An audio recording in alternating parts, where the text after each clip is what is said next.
में नेता विपक्ष शुभेंदु अधिकारी जी, सांसद अपूर्वा पोद्दार जी, सुकांता मजूमदार जी, सौमित्र खान जी, अन्य महानुभाव, देवी और सज्जनों, 21वीं सदी का भारत तेज गति से आगे बढ़ रहा है। हम सभी ने मिलकर 2047 तक विकसित भारत बनाने का लक्ष्य तय किया है। देश का गरीब, किसान, महिला और युवा ये देश की प्राथमिकता है। हमने निरंतर गरीब कल्याण से जुड़े कदम उठाए हैं, जिसका परिणाम आज दुनिया देख रही है। बीते 10 वर्षों में देश के 25 करोड़ लोग गरीबी से बाहर निकले हैं। ये दिखाता है कि हमारी सरकार की दिशा सही है, नीतियां सही है, निर्णय सही है और उसका मूल कारण नीयत सही है। साथियों, आज यहां पश्चिम बंगाल के विकास के लिए 7,000 करोड़ रुपए से ज्यादा के प्रोजेक्ट, उसका उद्घाटन और शिलान्यास हुआ है। इनमें रेल,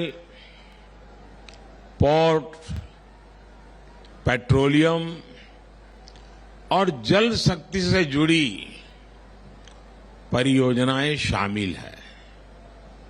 हमारा प्रयास है कि पश्चिम बंगाल में रेलवे का आधुनिकीकरण उसी रफ्तार से हो जैसे देश के दूसरे हिस्सों में हो रहा है। आज जिन परियोजनाओं का लोकार्पण हुआ है, उनमें जाड़ग्राम सलगाजरी तीसरी लाइन से रेल परिवहन और बेहतर होगा। इससे क्षेत्र के उद्योगों और पर्यटन को बढ़ावा मिलेगा।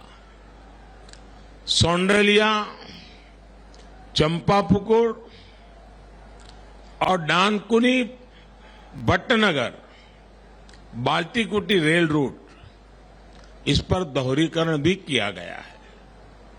इससे उस रूट पर ट्रेनों की आवाजाही बेहतर होगी। भविष्य की जरूरतों को ध्यान में रखकर श्यामा प्रसाद मुखर्जी पोर्ट और इससे जुड़ी 3 और योजनाओं का विस्तार किया जा रहा है। इस पर भी केंद्र सरकार 1,000 करोड़ रुपए से ज्यादा खर्च करने जा रही है।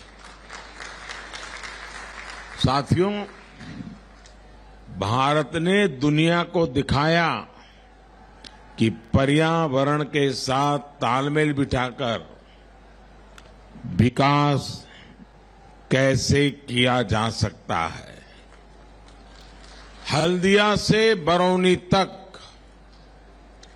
500 किलोमीटर से ज्यादा लंबी क्रूड ऑयल की पाइपलाइन इसका उदाहरण है।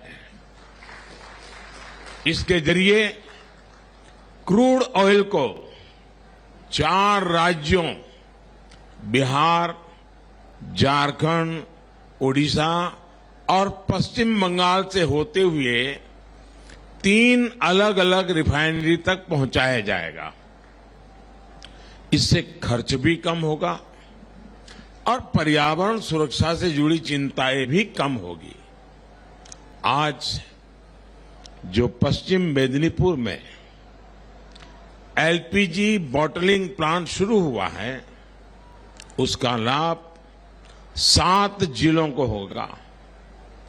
इससे यहां एलपीजी की मांग को पूरा करने में मदद मिलेगी और साथ साथ नौजवानों के लिए रोजगार के अनेक नए अवसर भी बनेंगे। आज हुगली नदी के प्रदूषण को कम करने के उद्देश्य से सीवेज ट्रीटमेंट प्लांट को भी शुरू किया जा रहा है। इसका भी फायदा हावड़ा, कमरहाटी और बारानगर के क्षेत्र में रहने वाले लाखों लोगों को होगा। साथियों, किसी भी राज्य में इंफ्रास्ट्रक्चर का एक प्रोजेक्ट शुरू होता है तो वहां के लोगों के लिए आगे बढ़ने के कई रास्ते तैयार हो जाते हैं। भारत सरकार ने इस साल पश्चिम बंगाल में रेलवे के विकास के लिए 13,000 करोड़ रुपए से ज्यादा का बजट दिया है। 13,000 करोड़। ये राशि 2014 से पहले की तुलना में 3 गुना से भी अधिक है।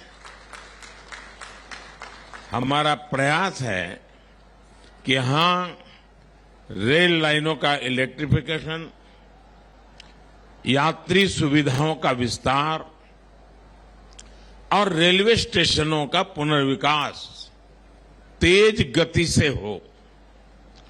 पिछले 10 वर्षों में पश्चिम बंगाल में वर्षों से रुके पड़े कई रेलवे प्रोजेक्ट पूरे हुए हैं। 10 साल में बंगाल के 3,000 किलोमीटर से ज्यादा रेलवे ट्रैक का इलेक्ट्रिफिकेशन किया गया है। अमृत भारत स्टेशन योजना के तहत पश्चिम बंगाल के करीब करीब 100 रेलवे स्टेशन, आप कल्पना कीजिए, एक साथ 100 रेलवे स्टेशन का पुनर्विकास किया जा रहा है। तारकेश्वर रेलवे स्टेशन को भी अमृत स्टेशन के रूप में विकसित किया गया है। पिछले 10 वर्षों में पश्चिम बंगाल में 150 से ज्यादा नई ट्रेन सेवाएं शुरू की गई है। 5 नई वंदे भारत एक्सप्रेस बंगाल के लोगों को रेल यात्रा का बिल्कुल नया अनुभव करा रही है। साथियों, मुझे विश्वास है कि पश्चिम बंगाल के लोगों के सहयोग से हम विकसित भारत का संकल्प भी पूरा करेंगे।